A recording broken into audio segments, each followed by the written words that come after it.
Coach, if you would, just a quick opening statement on Anthony's I'll let information you guys. today.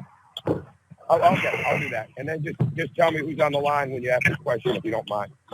But obviously, we're proud of him. This is no surprise, and making this decision and announcement, and at the same time, it's bittersweet because you knew it was coming. You expect it to come, but then it also puts in perspective that we're not going to coach him anymore on a daily basis, and I enjoyed it immensely. He's one of the most improved from beginning of June to end of season players I've been around in all my years of coaching as a head coach or an assistant. He grew leaps and bounds in so many areas, and sometimes it showed up statistically, sometimes it didn't. But at the end of the day, knowing that we were dealing with a very young man that should have been a senior in high school that had immense talent, his desire to improve, his desire to work was incredible. And the fact that he's one of the greatest teammates that I've ever been around, it puts the icing on the cake for an 18-year-old of what he meant in a year's time. So it was, I think he's got an incredible future. I think he's going to get nothing but better. I think it's going to be crucial that he get into a program at the next level that can really get him to continue to develop while he's playing. That's relationship based, and people will be very, very happy with what will come as time goes on. But I've loved coaching him. There's no doubt about it. Coach, before we start with questions, can I ask a favor? Can we get everyone to mute their phones? There's a lot of background noise going on, and majority of what you just said did not get picked up very well. Well, Mike, were you able to get what I said, Mike? Yes. Yeah, I got it. You can transcribe it for them if they didn't get it? Yes, sir. So we're recording and we'll transcribe afterwards. But I do, if you could, everybody mute their backgrounds except for when you have a question to ask. With that being said, what I'm going to do is just go through the folks that I know that are on the call first and see if they've got a question. And then we will, we'll get other folks at the end. So everybody please mute. And I'm just going to go first to Anthony Dasher. So Anthony, if you've got a question, please ask at this time. Yeah, sure. Coach, I was just wondering, throughout the season, everybody was talking about this was going to be Anthony's only year. Was there ever a time this season where you thought that maybe overcoming your thoughts a little bit and was able to handle the business at hand pretty good on a regular basis? Oh, I think he handled it fine. Yeah, we did. I mean, when you're coaching a team, when you're working with a player and building a player, you want it to be day by day, right? And I think in this day and age, especially when you know you're not going to have somebody very long, you're trying to expedite the process on what you're trying to teach them, what you're trying to get them to learn, what your expectations are for them, all the meanwhile knowing that they're very young. So that was never part of the conversation or the topic or anything that we dealt with on a daily basis. We just coached him and tried to lead him to get better every day. Next question. Let's Chip Towers. If you got a question, Chip, fire away.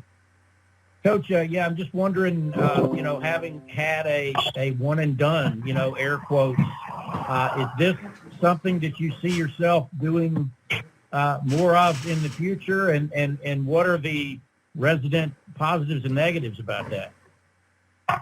Well, I think every recruiting situation is a case study unto its own. I know I've said that before, and we try to keep that true. What we've got to continue to build is skill. We've got to build tough. I mean, we've got to recruit for skill. Namely, obviously, we've got to get better shooting the ball. We've got to recruit for toughness. We've got to recruit for competitiveness and the maturity that comes with competing, all those different things. I just think you look at each situation as it is. And you're trying to find guys that are not only going to be committed and getting better, committed to your program, but to complement the other guys in your program with their skill set, knowing that college basketball is changing so much year to year that one of the best ways to build your program is to make sure that your team that you have in any given year can develop some sort of chemistry because there's compatibility in skills and there's not necessarily guys are overriding each other in skills. They work together, and you've got to be able to build that. We were very, very young team this year, and it affected us in so many ways. Do I want to be that young again? Not preferably. But at the end of the day, with the way college basketball is going, you've got to be able to adjust on the fly in every situation. So we're certainly going to recruit the state of Georgia. And if that means somebody would potentially be there for 1 year, so be it. We're going to recruit the nation. We just got to look at, we're in a highly competitive league, and we've got to make sure that we're doing everything we can do to put the best balance together inside of the program. Thanks, Ken, sir. Sure. Next question, Charles Odom with the Associated Press. Hi, Coach. Thanks for doing this.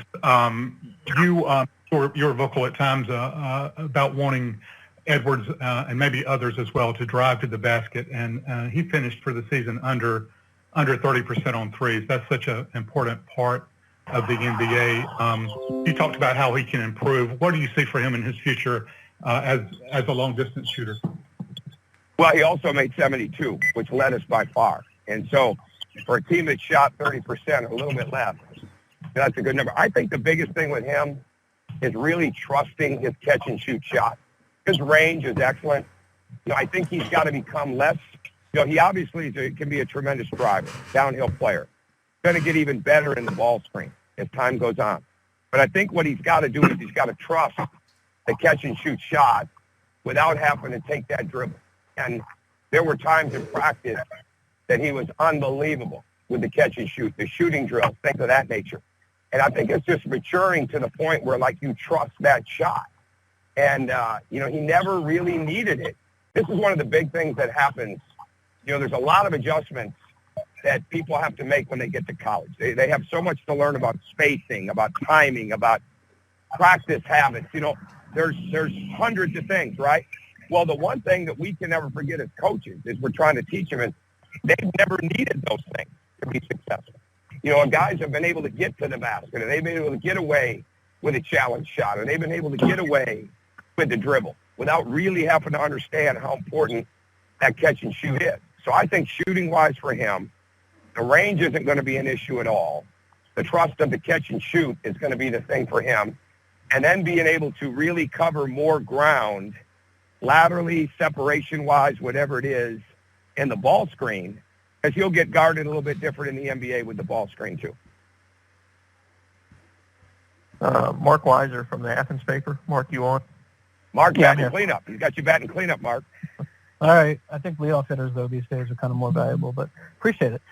Hey, Tom, I want to ask you with, other elite prospects, maybe 2021, I don't know, when they see Anthony, when you talk to them about, how you can envision them in your program, what's the exchange on that in terms of the value of having Anthony here for a year in terms of guys that are looking at Georgia? Well, I think that, obviously, like we said all along, I think, again, who knows when the draft is going to happen, but that your dreams can come true at Georgia just like they can anywhere else. And I think the thing that I'll talk about and we'll be able to show is how much better he got. And, again, it didn't always show up statistically. I know that. But, as far as the improvement, the moving without the ball, the making back cuts, the level of what we were asking him to do defensively and with what he was doing offensively, all those type of things, helping somebody become, get them on the path to being more well-rounded, to being more complete, to like I like to say, we're like trying to open up their growth plates. Right? Like we're really trying to open up their growth plates so that their best basketball is certainly still going to be ahead of them, but that we've helped open up things that maybe they didn't have before. And I think you have to be able to show that, whether it's somebody that is going to be there, whatever it is. And I don't have any doubt about that. And then I think you show what you've done with other people, right? And what the other positions have had and who's having that success. But ultimately, we want to build team success that gets people that complement each other. And the best way that's going to happen is for us to continue to get guys that can shoot the basketball. We've got to be able to shoot the ball at a higher clip. We can't have just one guy that's making 72 threes on the year. And then the next closest is like 39. We can't have that. if we're going to win the way that we want to win. So it's really a matter of continuing to stay true to the skill sets that we need, you know, knowing what we need athletically, length-wise, size-wise, all those different things in the league to compete. But we got to continue to build our skill, and that's going to be really, really important. I think that Seth, are you on?